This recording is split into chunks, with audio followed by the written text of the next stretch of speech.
à l'heure là, en 2022, c'est incroyable. Les gens consomment, les gens en raffolent.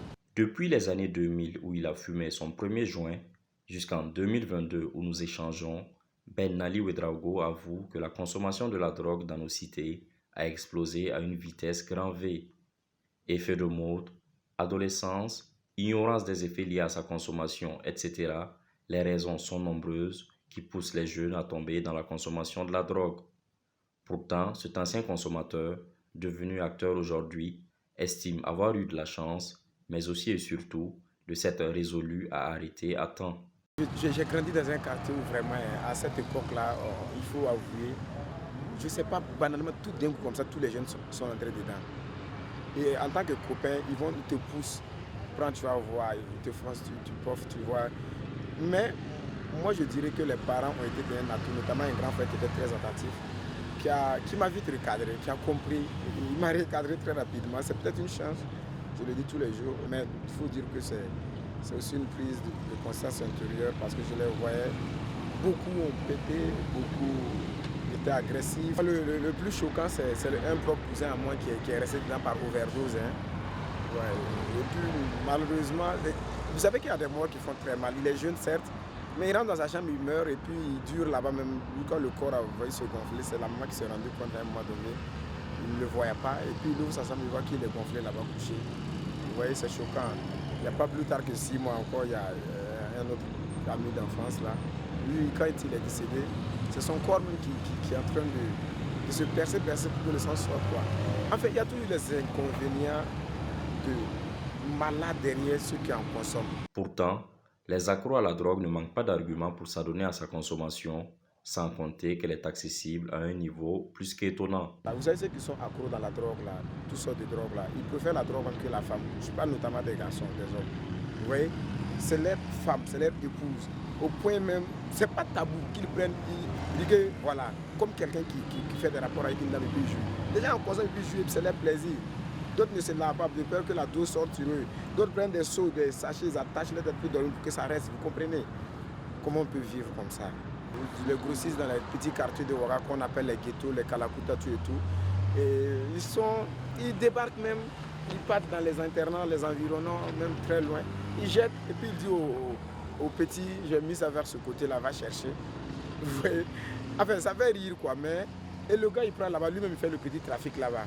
La boule, c'est 100 francs, c'est à portée de prix. Et dans tous les coins, on peut avoir comme des arachides. Un des problèmes qui apparaît dans les familles, c'est le caractère secret ou tabou qui demeure sur la question de la consommation de la drogue. Pourtant, pour ce sensibilisateur, les codes devraient être brisés.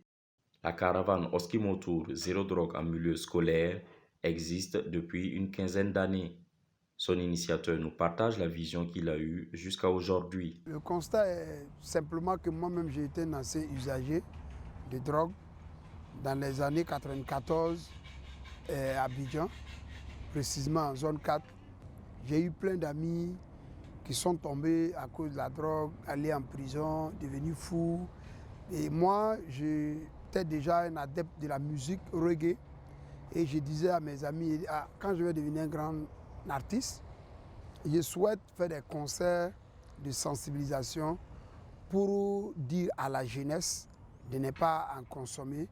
Les parents d'élèves lui font régulièrement appel, les dames surtout, dont l'instinct semble les alerter plus tôt pour tenter de sortir leurs enfants de cette pratique. Les jeunes que j'ai vus péter des plombs, mettre leurs parents dans... les mettre vraiment hors de eux-mêmes là, c'est trop. Il y en a plein. Hier, par exemple, j'étais dans cette course. Il y a une école juste à côté, je ne vais pas donner le nom. Je suis venu sortir un élève de la seconde et pour qu'on passe aux fouilles, pour comprendre. Parce qu'il avait commencé à adopter un comportement un peu... La drogue est là. La drogue est comme les cacahuètes dans notre Ouagadougou, dans notre Bobo Dioulasso. La drogue est partout. Oskimo estime que l'État a une part de responsabilité assez grande en ce que le manque d'action de terrain et de sensibilisation est criard. Mais il en veut également aux parents qui se sont déresponsabilisés au fil du temps. Les parents ils inscrivent l'enfant à l'école en début d'année. Ils ne planent plus jamais à l'école pour voir l'enfant est dans quelle classe. L'enfant est dans quel bâtiment de l'école. Et c'est comme ça que beaucoup ne causent pas avec les enfants. Et d'autres même, l'enfant même, quand l'enfant même vient, il voit le papa même ou la maman, il veut changer de coin parce que l'ambiance n'est pas bonne. Et quand l'ambiance n'est pas bonne, l'enfant cherche un coin où l'ambiance peut être favorable. Donc les parents doivent dialoguer bien avec les enfants, échanger avec les enfants, quand les enfants ont l'âge où toutes les tentations sont possibles. Et quand l'enfant commence à ne pas regarder son père en face, il commence à parler, il a la tête abaissée, ou bien quand le papa l'appelle, il trouve un moyen de s'arrêter à une distance. Tout ça, c'est des plans. Peut-être même que c'est ton enfant qui est le dealer dans ta maison et tu ne le sais pas. La consommation de la drogue par la gente féminine est une réalité tout aussi d'envergure importante que celle des hommes. C'est en tout cas la conviction de Ben Ali et de Oskimo. Les filles en consomment, mais les gens doutent fort. Même pire, même chicha. Vous voyez les filles qui fument la cigarette aujourd'hui, même les femmes mariées, on n'est pas loin d'avoir le même... Si on va vraiment s'asseoir au bord d'une route, ou bien on va faire une enquête pour savoir les femmes qui fument, mais on serait peut-être même étonné de voir qu'elles dépassent les hommes. Beaucoup on fume avec les gars, dans les chambres, dans les couloirs de cours, dans les toilettes. Ils ont un parfum, quand ils fument, ils pulvérisent ça à la maison. Vous savez, la drogue a une odeur qui tape, qui part très loin. Mais malheureusement, les parents même là, un père de famille normal ne peut pas détecter des choses étranges chez lui. C'est bien dommage. Il y a des parents qui découvrent après 5 ans, après 2 ans. Aucun parent n'a su au début, à 1 mois, que son enfant est dans la drogue. Le parent va savoir là. D'autres même ont fumé arrêté sans que les parents ne sachent. Parce que les parents même ont abandonné. Il ressort de ces échanges que la sensibilisation doit occuper une place très importante dans la résolution de la problématique de la consommation de la drogue. À côté de cela, le rôle de l'État dans la répression de la commercialisation de la drogue, notamment par les grands fournisseurs, doit être revu de manière significative, sans quoi la jeunesse sera confrontée à une exposition sans pareille des drogues dans nos cités et campagnes.